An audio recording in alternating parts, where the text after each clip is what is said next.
सफेद के समंदर पर बसा वह शाही नगर, जहां हर सुबह मस्जिदों से अजान की सदा बुलंद होती और बाजारों में तिजारत का शोर गूंजता था। इस सल्तनत का नाम दर उस सलामजार था, जिसका हाकिम बादशाह सुल्तान जलालुद्दीन अल हाशमी मेरे था। वह एक नेक दिल, इंसाफ पसंद और अल्लाह से डरने वाला हुक्मरान था। उसका नाम सुनते ही दुश्मनों के दिलों में खौफ और आवाम के दिलों में मोहब्बत जाग उठती।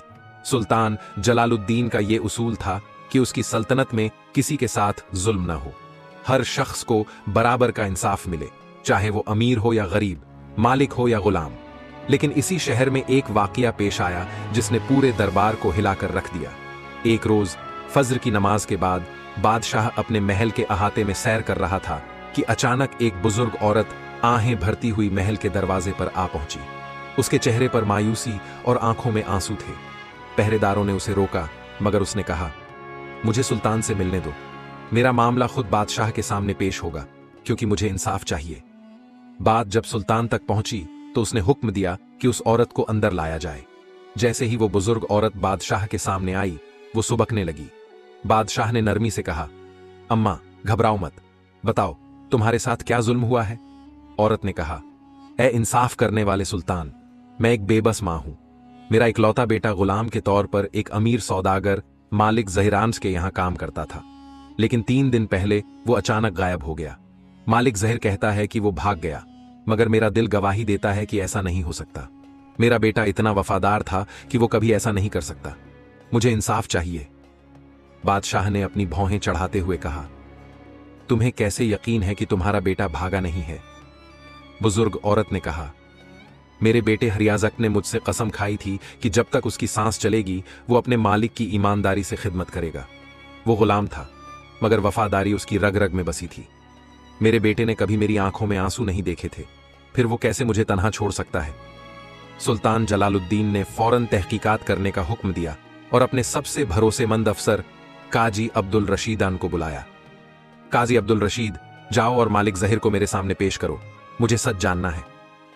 कुछ ही घंटों में मालिक जहिर बादशाह के सामने पेश हुआ। उसने सलाम किया और झुकी हुई आवाज में कहा, ए सुल्तान, मुझ पर इल्जाम लगाया जा रहा है कि मैंने अपने गुलाम को गायब किया, लेकिन यह सरासर झूठ है। मुझे क्या जरूरत है कि मैं अपने वफादार गुलाम को गायब करूं? वो खुद भाग गया होगा। बादशाह ने गहरी निगाहों से जहिर की तरफ देखा और कहा, अगर वो भागा होता तो उसका सामान भी साथ जाता, लेकिन हमें उसका कोई सुराग नहीं मिला। मालिक जहिर चुप रहा, जैसे कोई जवाब न हो। तभी एक नया गवाह सामने आया, राशिद, जो मालिक जहिर का ही नौकर था। उसने कांपती हुई आवाज में कहा, ए सुल्तान, मैं जानता हूं कि रियाज भागा नहीं है। 3 दिन पहले आधी रात को मैंने मालिक जहिर को रियाज के साथ गुस्से में देखा था। वो उसे धमका रहे थे और फिर सुबह रियाज गायब था। बादशाह जलालुद्दीन का चेहरा सख्त हो गया। उसने जहिर से कहा, सच बताओ, वरना सज्जा के लिए तैयार रहो।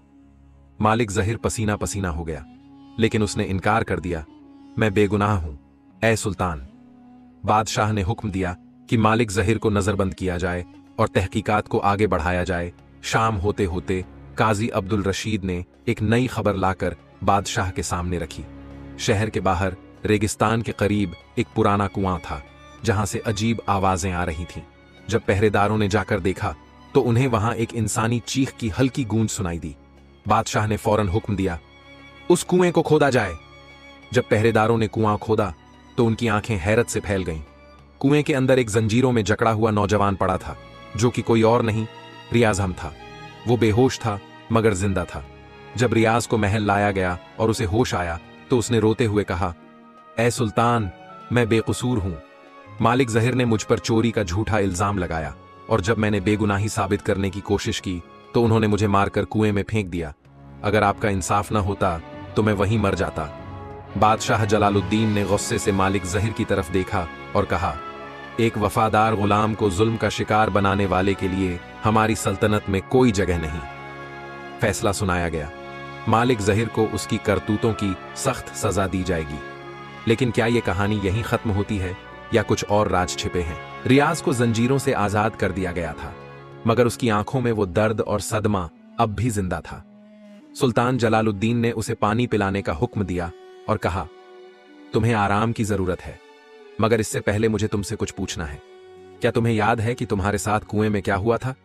रियाज ने गहरी सांस ली और फिर कांपती आवाज में कहा, सुल्तान मुअज्जम, जब मालिक जहिर ने मुझ पर चोरी का इल्जाम लगाया तो मैंने रो रो कर अपनी बेगुनाही की दुहाई दी, मगर उसने मेरी एक न सुनी। उसने मुझे अपने नौकरों के साथ मिलकर कैद कर लिया और रात के अंधेरे में मुझे रेगिस्तान के उस कुएं में फेंक दिया। मुझे लगा कि मेरी मौत करीब आ गई है, लेकिन अल्लाह ने मेरी जान बचा ली। बादशाह जलालुद्दीन ने गुस्से से भरी आवाज में कहा, मालिक जहिर, अब भी कोई दलील बाकी है तुम्हारे पास, या तुम कबूल करोगे अपने गुनाह? मालिक जहिर के चेहरे का रंग उड़ चुका था। उसने गिड़गिड़ाते हुए कहा, ऐ सुल्तान, मुझसे बहुत बड़ी गलती हो गई। मैंने नफ्स के बहकावे में आकर यह सब किया, मगर मुझ पर रहम करो। बादशाह ने कड़क आवाज में कहा, हमारी सल्तनत में जालिमों के लिए कोई रहम नहीं। तुम्हें इस गलती की सख्त सजा मिलेगी। जैसे ही मालिक जहिर को सजा सुनाई गई, तभी काजी अब्दुल रशीद ने एक और अहम खबर दी। उन्होंने कहा, ऐ सुल्तान, जब हम कुएं के पास तहकीकात कर रहे थे तो हमें वहां एक और सुराग मिला। कुएं के करीब ही एक लाश मिली है जिसकी पहचान अभी तक नहीं हुई। बादशाह चौंक उठा।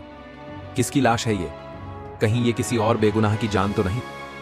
लाश को महल लाया गया और जब उसका चेहरा सामने आया तो एक सिपाही हड़बड़ाकर बोला, ऐ सुल्तान, ये शख्स मालिक जहिर के ही कारिंदों में से एक था, मगर कुछ ही रोज पहले से यह नजर नहीं आ रहा था। रियाज की आंखें चौड़ी हो गईं। उसने कहा, हां, यही वो आदमी था जो मालिक जहिर के साथ मिलकर मुझे मारना चाहता था, मगर शायद खुद भी किसी साजिश का शिकार हो गया। बादशाह गहरी सोच में पड़ गया। अगर मालिक जहिर ने ही यह सब किया था तो फिर उसका अपना कारिंदा क्यों मारा गया? क्या यह किसी और बड़ी साजिश का हिस्सा था? काजी अब्दुल रशीद ने कहा, सुल्तान मुअज्जम, हमें इस मामले की गहराई तक जाना होगा। हो सकता है कि मालिक जहिर भी किसी और के इशारे पर चल रहा हो। बादशाह ने सर हिलाया। अगर इस सल्तनत में कोई और ताकत है जो ऐसे गुनाहों को बढ़ावा दे रही है तो हमें उसे भी बेनकाब करना होगा। रियाज को अब महल में ही ठहराया गया, मगर उसकी आंखों में एक बेचैनी थी। उसने बादशाह से कहा, ऐ सुल्तान, मैं आपका शुक्रगुजार हूं कि आपने मेरी जान बचाई, मगर मैं अपनी मां के पास जाना चाहता हूं। बादशाह ने मुस्कुराकर कहा, जाओ, अपनी मां से मिलो, मगर खबरदार रहना, अगर कोई भी अजनबी तुम्हारे आसपास नजर आए तो हमें फौरन इतला देना। रियाज ने सिर झुकाकर शुक्रिया अदा किया और महल से बाहर निकला, मगर उसे अंदाजा नहीं था कि उसकी मुश्किलें अभी खत्म नहीं हुई थीं। रियाज जब अपनी मां के पास पहुंचा तो उसकी मां की आंखों से आंसू छलक पड़े। उसने अपने बेटे को सीने से लगाकर कहा, बेटा, अल्लाह का लाख लाख शुक्र है कि तू सही सलामत है, मगर मैं डर रही हूं। मुझे लगता है कि तेरा इम्तिहान अभी खत्म नहीं हुआ। रियाज ने अपनी मां को तसल्ली दी, अम्मी, अब कुछ नहीं होगा। सुल्तान ने इंसाफ किया है, मालिक जहिर को उसकी सजा मिलेगी। मगर तभी बाहर से किसी के चीखने की आवाज आई।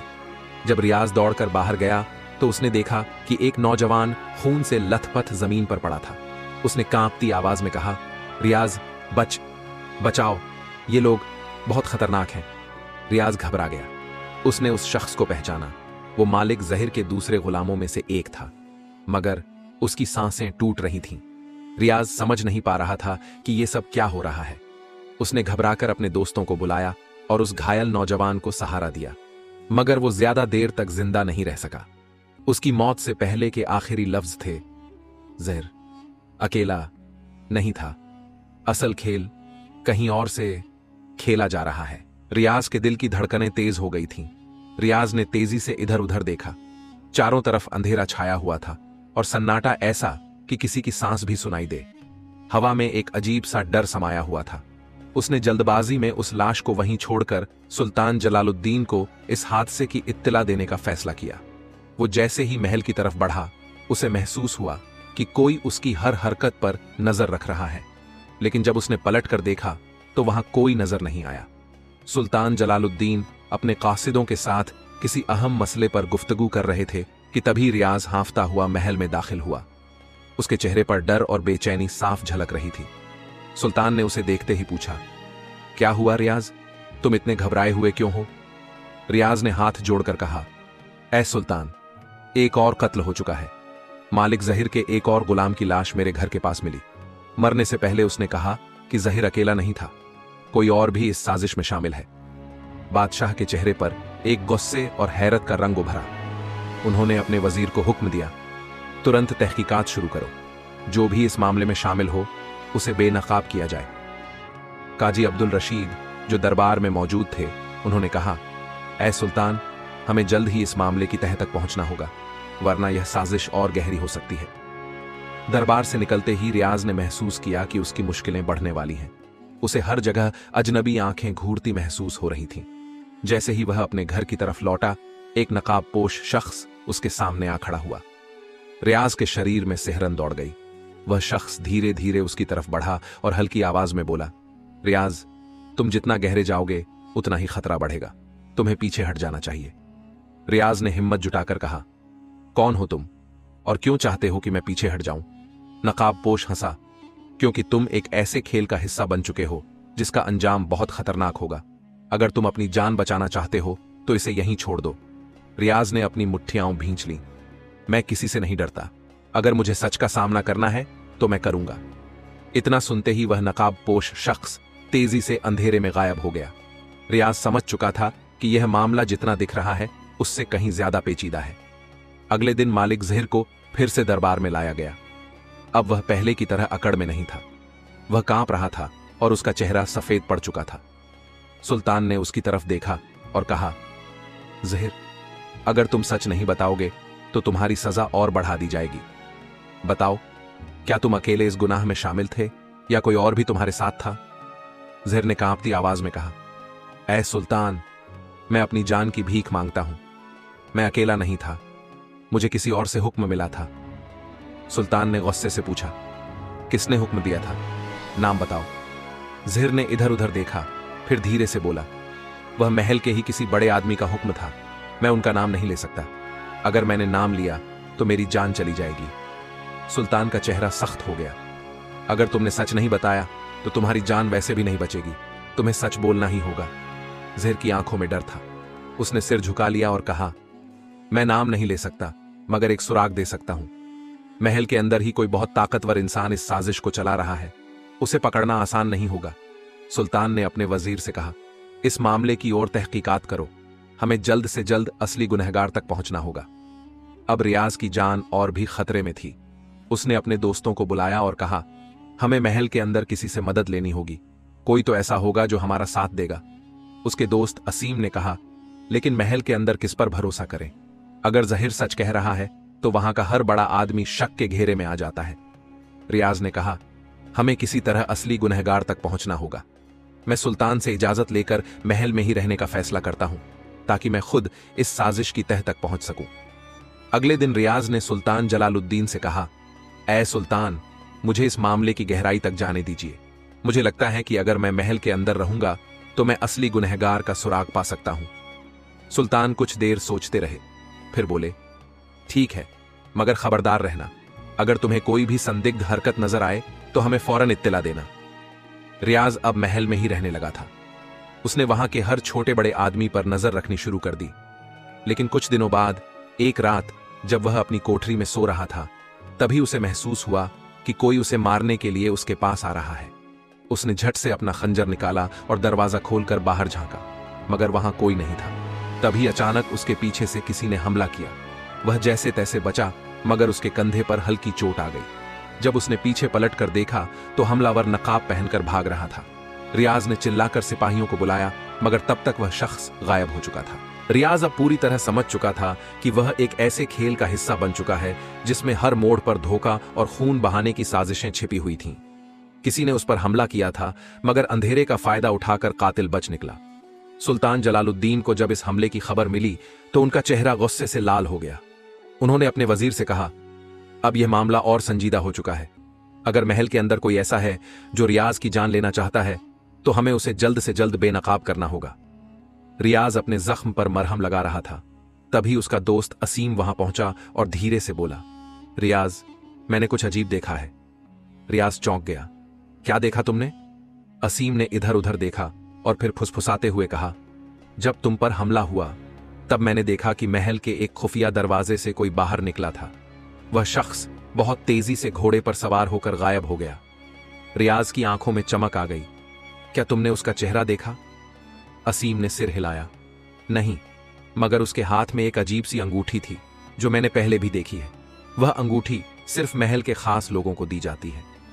रियाज को अब यकीन हो गया था कि महल के अंदर ही कोई बड़ा आदमी इस साजिश को चला रहा था। अब बस यह पता लगाना था कि वह शख्स कौन था।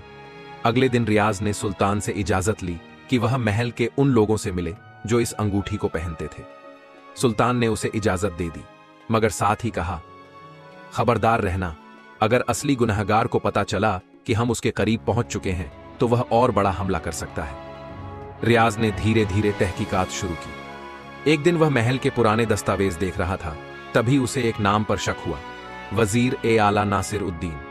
नासिर उद्दीन सुल्तान के सबसे करीबी लोगों में से था और वह सालों से सल्तनत के बड़े फैसलों में शामिल था।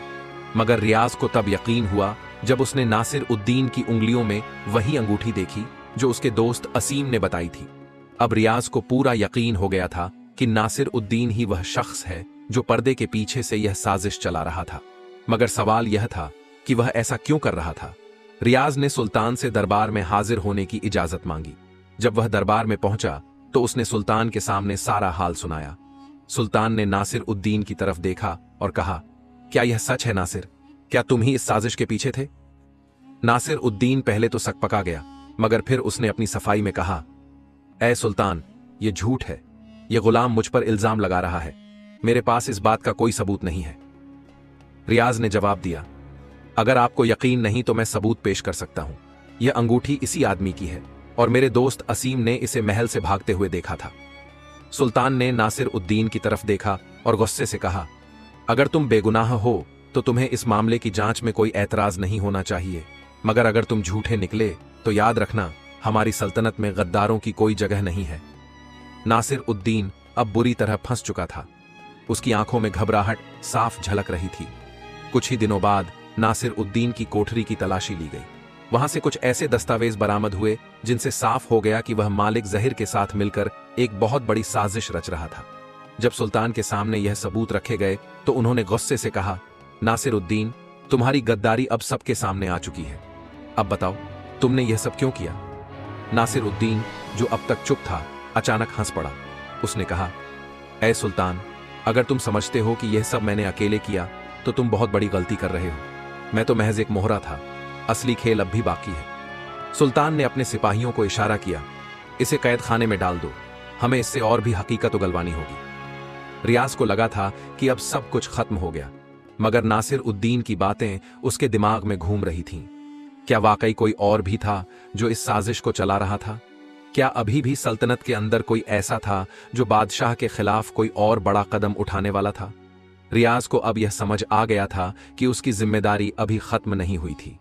उसे और गहराई तक जाना था, क्योंकि अगर उसने अब रुकने की गलती की तो शायद साजिश और भी आगे बढ़ जाएगी। अब उसे यह पता लगाना था कि नासिर उद्दीन के पीछे कौन था। नासिर उद्दीन की गिरफ्तारी के बाद महल में एक अजीब सी खामोशी थी। हर कोई हैरान था कि सुल्तान के सबसे वफादार लोगों में से एक इतना बड़ा गद्दार निकला। मगर रियाज को चैन नहीं आ रहा था।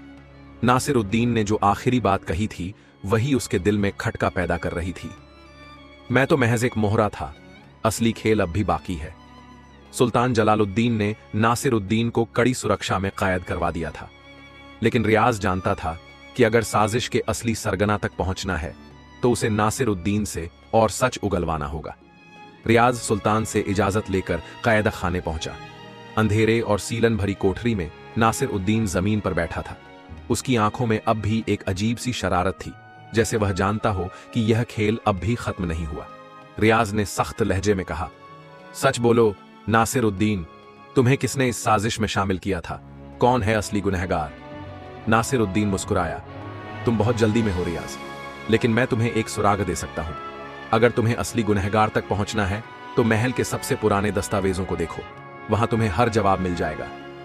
रियाज को कुछ समझ नहीं आया, मगर इससे पहले कि वह और कुछ पूछता, अचानक एक तीर आया और नासिर उद्दीन के सीने में जा ढसा। रियाज ने झट से पलट कर देखा, मगर अंधेरे में कोई नजर नहीं आया। जब उसने फिर नासिर उद्दीन की तरफ देखा तो वह अपनी आखिरी सांसें ले रहा था। देखो, महल के दस्तावेज, उसमें साजिश का हर राज छुपा है। और इतना कहकर नासिर उद्दीन की गर्दन एक तरफ लुढ़क गई। रियाज हक्का बक्का रह गया। किसी ने नासिर उद्दीन को मारकर हमेशा के लिए उसकी जुबान बंद कर दी थी। मगर यह साफ था कि यह मामला जितना सोचा था उससे कहीं बड़ा था। रियाज ने सुल्तान को इस हादसे की इत्तला दी। अब सुल्तान को भी समझ आ गया था कि दुश्मन कोई बहुत बड़ा और चालाक आदमी था। उन्होंने रियाज को हुक्म दिया कि वह महल के पुराने दस्तावेजों को खंगाले। रियाज और उसके दोस्त असीम ने महल की लाइब्रेरी में जाकर सबसे पुराने दस्तावेज निकालने शुरू किए। कई घंटे की मशक्कत के बाद उन्हें एक ऐसा दस्तावेज मिला जिसने सब कुछ बदल कर रख दिया। यह एक बेहद पुराना फरमान था जिसमें लिखा था कि सालों पहले सुल्तान जलालुद्दीन के वालिद यानी पुराने बादशाह ने अपने ही एक वजीर को गद्दारी के जुर्म में सजा-ए मौत दी थी। उस वजीर का नाम था तैमूर बेग। रियाज ने असीम की तरफ देखा और कहा, क्या तुम्हें लगता है कि यह तैमूर बेग का मामला इस साजिश से जुड़ा हो सकता है? असीम ने दस्तावेज को गौर से देखा और कहा, अगर ऐसा है तो हमें यह पता लगाना होगा कि तैमूर बेग का परिवार आज कहां है। हो सकता है कि यह पूरी साजिश बदले की आग में रची जा रही हो। रियाज और असीम ने तहकीकात जारी रखी। कुछ ही दिनों बाद उन्हें पता चला कि तैमूर बेग का एक बेटा था, शमसुद्दीन बेग। यह नाम सुनते ही रियाज और असीम के रोंगटे खड़े हो गए। शमसुद्दीन बेग कोई और नहीं बल्कि सुल्तान जलालुद्दीन के दरबार का सबसे सम्मानित और करीबी आदमी था। वह कई सालों से महल में वजीर खास के तौर पर काम कर रहा था और किसी को उस पर शक तक नहीं था। रियाज समझ चुका था कि यही आदमी इस पूरी साजिश का असली मास्टरमाइंड था, मगर अब सवाल यह था कि वह इसे बेनकाब कैसे करे। रियाज ने सुल्तान को जब यह बात बताई तो सुल्तान पहले तो यकीन नहीं कर पाए। शमसुद्दीन बेग, यह कैसे मुमकिन है? वह तो मेरा सबसे भरोसेमंद वजीर है। रियाज ने कहा, ऐ सुल्तान, यही तो उसकी चालाकी थी। वह इतने सालों से आपके करीब रहकर आपकी सल्तनत को अंदर से कमजोर कर रहा था।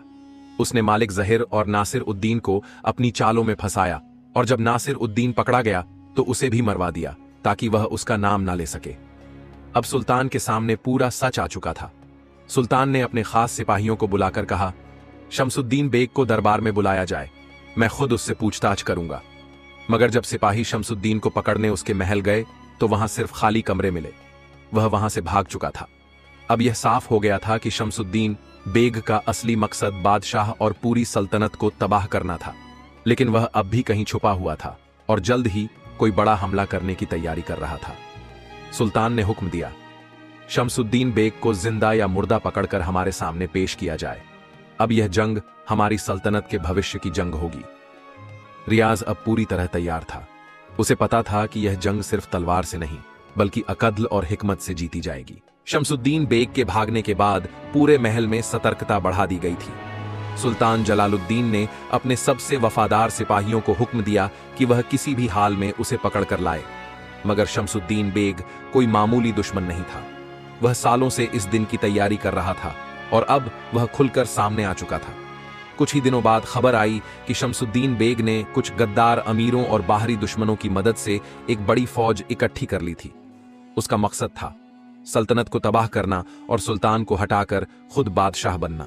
रियाज ने सुल्तान से कहा, ऐ सुल्तान, अब वक्त आ गया है कि हम इस गद्दार को उसके अंजाम तक पहुंचाएं। यह जंग सिर्फ आपके तख्त की नहीं बल्कि इंसाफ और हक की भी है। सुल्तान ने तलवार उठाई और कहा, हम लड़ेंगे और जीतेंगे क्योंकि अल्लाह हमेशा हक वालों के साथ होता है। सुल्तान की फौज और शमसुद्दीन बेग की फौज एक खुले मैदान में आमने सामने आई। शमसुद्दीन बेग की आंखों में घमंड था। वह सुल्तान से बोला, जलालुद्दीन, आज तेरा दौर खत्म और मेरा दौर शुरू होगा।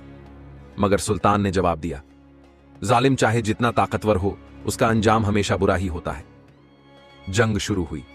तलवारें टकराईं, तीर चले, घोड़े दहाड़ते हुए दौड़े, मगर अल्लाह की मदद से सुल्तान की फौज ने गद्दारों को शिकस्त देना शुरू कर दिया।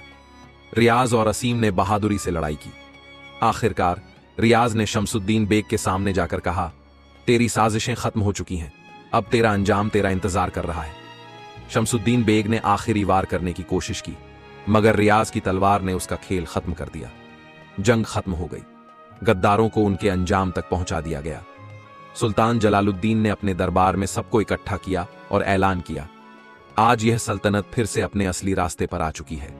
यह सबक है उन लोगों के लिए जो गद्दारी का रास्ता अपनाते हैं। फिर उन्होंने रियाज को अपने पास बुलाया और कहा, आज हम तुझे सिर्फ एक गुलाम नहीं बल्कि इस सल्तनत का एक सच्चा सिपाही मानते हैं। तेरी वफादारी और हिम्मत की वजह से सल्तनत बची है। रियाज ने सिर झुका लिया और कहा, यह सब अल्लाह की मदद और आपके इंसाफ की वजह से मुमकिन हुआ, ए सुल्तान। इस कहानी से हमें यह सीख मिलती है कि गद्दारी का अंजाम हमेशा बुरा होता है और सच्चाई और वफादारी की हमेशा जीत होती है। इंसान को हमेशा हक और इंसाफ के रास्ते पर चलना चाहिए, क्योंकि यही रास्ता अल्लाह को पसंद है। ए अल्लाह, हमें हमेशा सच्चाई और इंसाफ के रास्ते पर चलने की तौफीक अता फरमा। हमें गद्दारों और फितने से बचा